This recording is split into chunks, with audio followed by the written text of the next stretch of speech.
feeling the way? Good stuff. Andy, is that the strongest team you've been able to pick? Well, it really doesn't matter, does it? It's what's available to us, and it's always nice to have players coming back towards the end of a tournament. This stretch now coming up is probably the hardest stretch, isn't it? Back-to-back games with the six-day turnaround, etc. So it's nice that the squad's nice and healthy. Just on scrum half, what was the thinking there? Jemisin's just come back into the group. He's not been back long. We've seen his quality in training already, but Connor's playing really well and deserves his start. Do you think that Connor's style of play is going to suit the type of game that's going to bring? To control it that bit more? Well, Connor's a big game player, and his style of play has suited a lot of styles that we've come up against throughout the years, so we expect him to be at his best. And with so many players fit for selection, was this the toughest team to select? Not really, no. Form, people chomping at the bit, the right balance of what fits for the starting team and what fits for the bench as far as the energy that comes on is all part of the package. And people nursing a little bit of an injury like Stu McCluskey is fit enough, and if called upon, he's fit and well and ready to go. But at the same time, he's had a bit of a niggle there. So putting your hat on and trying to balance what's right for this week and for next is key for the rest of the tournament, I feel. Obviously, we know how good the Scotland back line is. The pack is also playing really, really well. So, how big of a battle are you expecting there to get the platform? Well, I mean, yeah, you're right. They're playing really well across the board. They're pretty physical in the set piece and in the carries and in the tackle area, and obviously in the breakdown, and all that's forward play, isn't it? And the forwards are setting the platform for the backs to be able to play that the way that they're playing as well. So at this moment in time, the whole package, aren't they, as far as how they're playing, and very confident going into this game. I'm sure they are. Johnny said yesterday that he feels that this is the toughest test of the championship so far, that this Scotland team is probably the best Scottish team that he's ever faced. Would you agree with that? I think they've always been a really tough side to break down, and the proof's in the history of that. So, I mean, you name me a game where they've not been confident going into a game against Ireland, and rightly so, really, because we've always had ding-dong battles with them, so it's always been really tough, and this is no different, is it? So I suppose both sides are used to that. And how pleased are you to have Tadhg Furlong back in the starting team? Well, he's a world-class prop, and he's a great leader, and when you look around the changing room, there's certain players that give a sense of confidence whether they're saying something or not, and he's one of them. Yesterday as well, something we spoke to Johnny about was his relationship with you. He just said that he's always had a brilliant relationship from when you've been assistant coach to head coach, and the best thing about it is that you've been always so approachable. Is that something as a head coach that you were, I suppose, cautious to want to be able to strike that balance that players could speak to you? I'd be gutted if they couldn't. What's the point in that? What's the point in players not being able to speak their mind to you, because you end up just going backwards and going nowhere.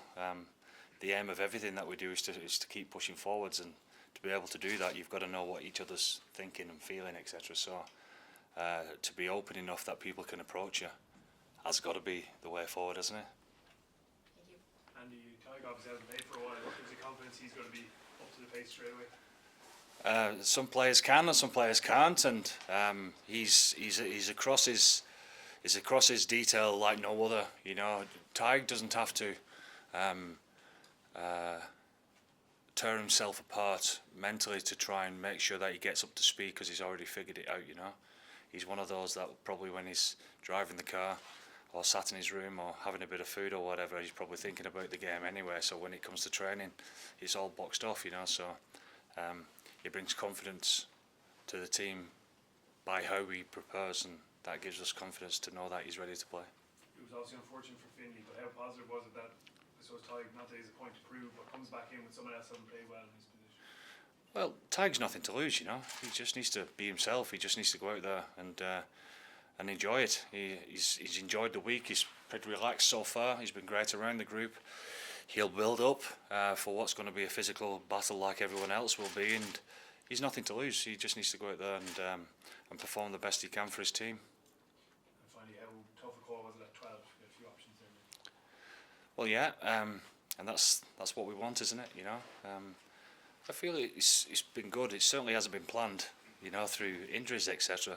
I'd be lying to say if I said it was, but it's nice to try and get the balance right of giving people time to show the worth, etc. And as I said, to be able to be fit enough squad for this weekend, and hopefully, fingers crossed, you know, we go well this weekend, and you know the injuries hold up and we go into the last round pretty healthy as well is key. And you answered an open training session recently in front of the fans. You were able to get up close and personal.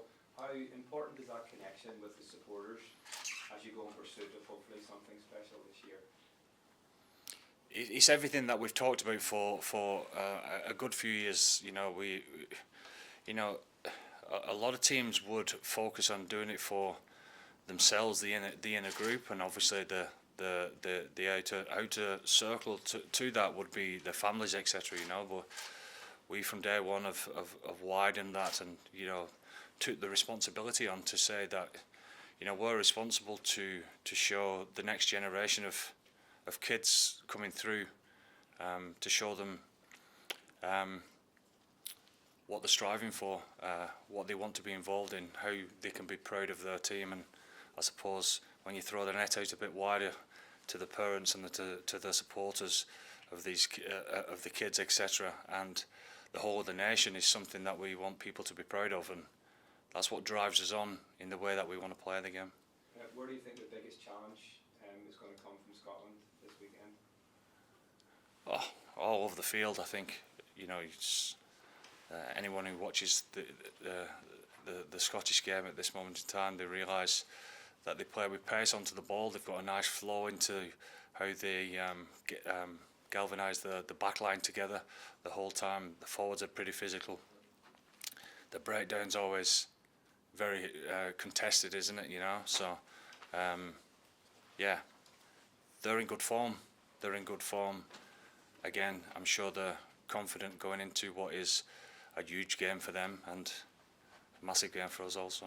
Andy, what's just the thinking behind putting Caelan back to number 8 and bringing in Peter? What was your thinking for this selection? Caelan's a world-class number 8, and he's on fire in that position. So. Do you think he express himself better in that position as opposed to? Not necessarily, no, because you know I think that's you know, I think people can think too much into that, because you change the way that you play to make sure that the personnel are able to be themselves anyway. You know, so you know, Caelan plays well whether it's at 6 or 8, but I think this balance is the right one for this game. Do you have to tell anything specific to Peter, who's come back in, any particular job, or does he just know it at this stage? What do you mean? What's expected of him? That he was left out last time. Do you have to give it? He wasn't left out last time. Oh, sorry. He definitely wasn't left out. He and it's the same for the rest of the squad. You know, the best compliment that I can give everyone who's involved in this squad is that we've been outstanding in training this week, and there's only one reason that we've prepared so well, is because everyone's mucking in, and everyone has a role to play to make sure that this team is prepared the best it can be. So on that basis, to answer your question, this has always been about the squad, and everyone realises that.